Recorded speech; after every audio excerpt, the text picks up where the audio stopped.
অনতিবিলম্বে জকিগঞ্জকে প্রথম মুক্তাঞ্চল হিসাবে ঘোষণা দেওয়া হোক। আমি এমন এক এলাকা থেকে নির্বাচিত হয়ে এসেছি যেই এলাকাটি জকিগঞ্জ এবং কানাইঘাট।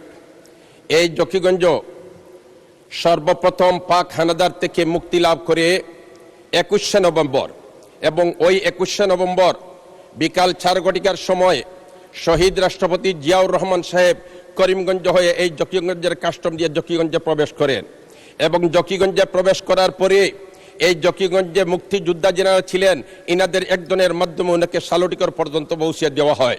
অতএব দুঃখের সাথে বলতে হয়, এখন পর্যন্ত জকিগঞ্জকে প্রথম মুক্তাঞ্চল হিসাবে সরকারিভাবে ঘোষণা দেওয়া হয় নাই। আমি আপনার মাধ্যমে এই আবেদন রাখতে চাই যে অনতিবিলম্বে জকিগঞ্জকে প্রথম মুক্তাঞ্চল হিসাবে ঘোষণা দেওয়া হোক। মাননীয় স্পিকার, সাথে সাথে 22শে নভেম্বর কানাইঘাট বিজয় হয়েছে হানাদার বাহিনী থেকে। এই যুদ্ধে আপনি নিজে অংশগ্রহণ করেছিলেন। আপনি কিন্তু কানাইঘাটের দিকে ভারত থেকে ঢুকে আপনি আটগাম আসছেন, তারপরে সালুটিকর হয়ে আপনি হরিপুর গেছেন।